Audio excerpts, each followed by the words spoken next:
Everyone, কেমন আছেন সবাই? সবাই ভালো আছেন তো? আশা করব সবাই খুব ভালো আছেন। আমার চ্যানেলে নতুন একটা ব্লগে আপনাদের সবাইকে স্বাগত জানিয়ে আজকের ভিডিওটি শুরু করছি।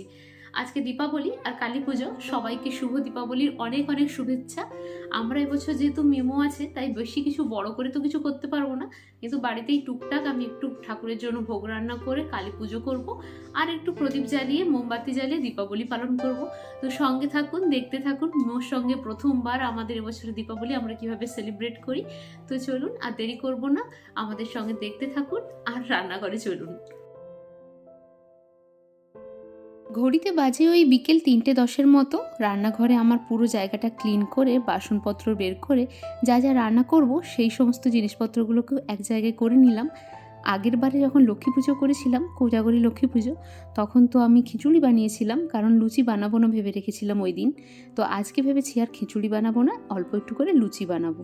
লুচি বানানো না খুব মুশকিল হয় এখানে, আমি একদমই আয়ত্ত করতে পারিনি, কারণ বুঝে উঠতে পারি না দুজনের জন্য কতটা লুচির ময়দা মাখবো।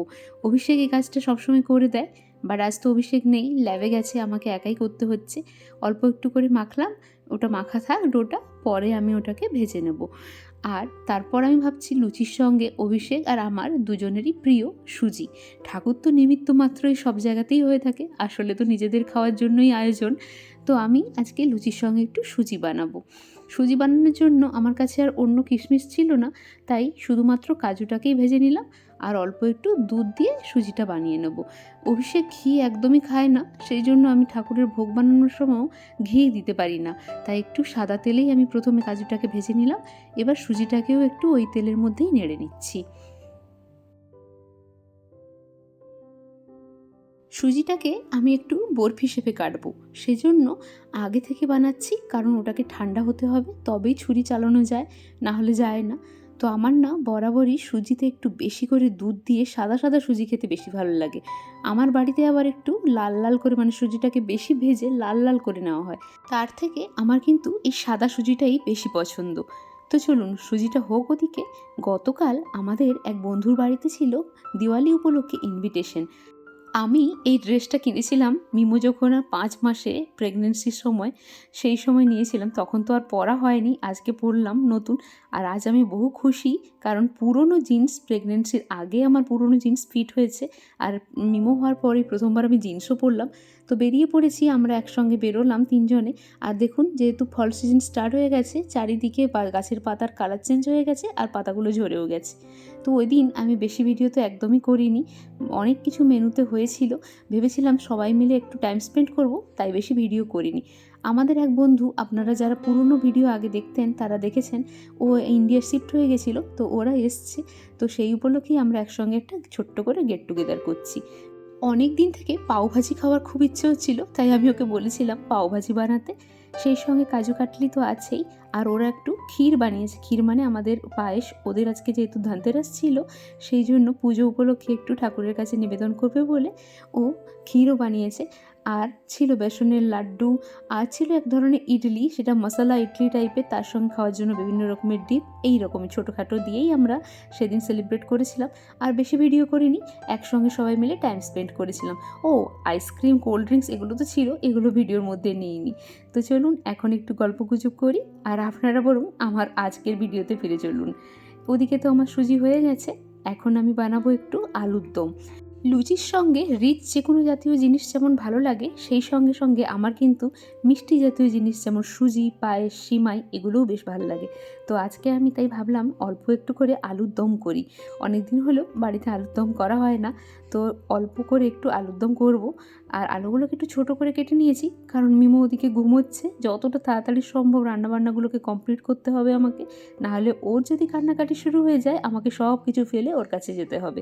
সেই জন্য আমি একটু খুব তাড়াতাড়ি প্রসেসেও রান্না করছি, বেশি কিছু আলুকে আগে থেকে ভাজিনি, একদম তেলের উপর আলুটাকে নাড়তে নাড়তেই ওর মধ্যেই আদা আর শুকনো লঙ্কা আর সেই সঙ্গে সঙ্গে আর হলুদ এইসব একসঙ্গে দিয়ে ভালো করে কষিয়ে টমেটো দিয়ে একটু জল দিয়ে দিলাম। তাহলে কি হয়, আলুর দমটা ফুটতে থাকবে আর আমার কাজটা খুব তাড়াতাড়ি হয়ে যাবে, মিমোর সঙ্গে একটু টাইম স্পেন্ড করা হয়ে যাবে। ওই দেখুন আমি একটু উসখুস করছি, মিমো ওদিকে উঠে গেছে বলে। আর এদিকে সুজিটাও কিন্তু আমার বেশ সুন্দর করে সেট হয়ে গেছে। সেই জন্য আমি এখন বরফি শেপ করে কাটতে এলাম, কিন্তু এতক্ষণ পরেও দেখলাম সুজিটা আর একটু হলে বেশি ভালো হতো, তাহলে আরও সুন্দর করে বরফি শেপটা করে কেটে তুলতে পারতাম। আমি তুলতে পারছিলাম না, সেই জন্যই থালার মধ্যেই বরফি শেপ করেই রেখে দিয়েছি। আর ওই যে অনেক কটাই কাজু ভেজেছিলাম, কিছুটা কাজু তো সুজির মধ্যে দিয়েছি, আর কিছুটা কাজু আমি ভাজা রেখেছিলাম। এখন একটু থালার মধ্যে একটা এই বরফি যে শেপ করেছি ওর উপরে দিয়ে দেবো, তাহলে কি হয় যখন এক পিস করে বরফিটা তুলে খাবে সেই সঙ্গে সঙ্গে কাজুগুলো আরও বেশি করে মুখে পড়বে, খেতে আরও বেশি ভালো লাগবে। তো চলুন আমি বরং থালাটাকে একটু সাজিয়ে নিই। এই যে আমার সুন্দর থালা সাজানো হয়ে গেছে। ওদিকে অভিষেকে চলে এসছে মিমোর সঙ্গে খেলা করছে। মিমো কুক কুক কুক কুক কুক কুক কুক কুক কুক। যতক্ষণ অভিষেক মিমোকে ব্যস্ত রাখতে পারে ততই ভালো। আমি আবার গরম গরম লুচিটা ভেজে নিই। চলুন, অভিষেকই আমাকে বরাবরই এই লুচির ভাজার কাজে হেল্প করে থাকে, কিন্তু আজকে আমি একাই ভাজছি, কারণ আমি বলেছি ওর সঙ্গে টাইম স্পেন্ড করলে আমি তাহলে চট করে কাজটা করতে পারবো। ওদিকে আমরা রেডি হয়ে গেছে সব কিছু, আর এদিকে দেখুন আমাদের দিওয়ালির লুকও রেডি। তো চলুন এবার ঠাকুরের পুজো বসবো। অভিষেককে বলেছিলাম আসার সময় বেশ কয়েকটা ফুল নিয়ে আসতে, বিভিন্ন কালারেরও ফুল নিয়ে এসছে। তো বিভিন্ন কর্নারগুলোতে একটু ফুল দিয়ে আর একটু মোমবাতি দিয়ে সাজিয়ে নিই। চলুন, সবাইকে অনেক অনেক শুভ দীপাবলির শুভেচ্ছা জানাচ্ছি।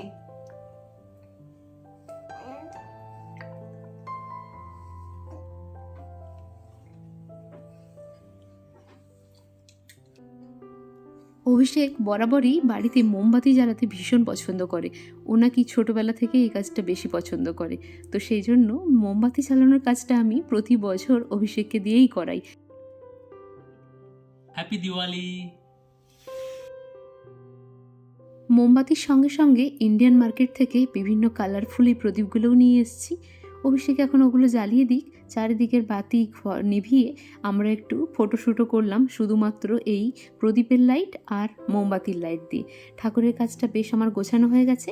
চলুন, ঠাকুরের জন্য যে ভোগগুলো রান্না করেছি, লুচি, আলুর দম আর সুজি, আর সেই সঙ্গে সঙ্গে 5 রকমের ফল, ওগুলো ঠাকুরের কাছে নিয়ে চলে আসি একদম। তাহলে আমি পুজোয় বসবো। মিমোকে আর ডিস্টার্ব করলাম না, ও ঘুমিয়ে গেছে। ও এই সময়টা ভীষণ ক্র্যাঙ্কি হয়ে যায়, সন্ধে তো হয়ে যায়, সব বাচ্চাই বোধহয় এই সময়টা খুব বিরক্ত হয়। তো ওকে নিয়ে আর বেশি নাড়ানাড়ি না করে ওকে ঘুমিয়ে করিয়ে দিয়ে এলাম, আর আমরা বসলাম পুজোতে।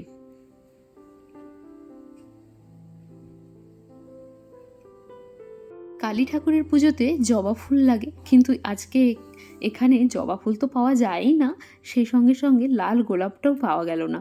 তাই আমি অভিষেককে বললাম হলুদ লালের কম্বিনেশনে যেহেতু যেটা পেয়েছে অ্যাটলিস্ট ওটা যেন নিয়ে আসে। তো ওই ফুল দিয়েই আমরা পুজো সারছি। ঠাকুরের কাছে আমার পুজো হয়েও গেল। এখানে তো আর ধূপকাঠি জ্বালানো যায় না। ধূপকাঠি জ্বালানো যায় না কথাটা বলা ভুল, যেহেতু খুব ঠান্ডা, দরজা জানালা খোলা যায় না, তাই ধূপকাঠি জ্বালতে অভিষেক আমাকে মানাই করে। সেই জন্য মোমবাতি আর প্রদীপ এই দুই দেখেই ঠাকুরের কাছে আরতি করলাম, আর পুজোটা আমি শেষ করলাম। পুজো আমার হয়ে গেছে, মিমো ওদিকে ঘুমিয়ে গেছে। তো ঠাকুরের কাছে তো ভোগ দিয়ে দিয়েছি, একটু পরে খেয়ে নেবো, আমরা ডিনারও করবো। অনেকক্ষণ কিছু খাইনি, জল তেষ্টাও পাচ্ছে ভীষণ, জলও খাওয়া হয়নি। তো আজকের মতো ভিডিওটা এখানেই শেষ করছি। সবাই কিভাবে দীপাবলি সেলিব্রেট করলেন অবশ্যই জানাবেন কমেন্ট করে। সবাই ভালো থাকবেন, সুস্থ থাকবেন। Bye bye.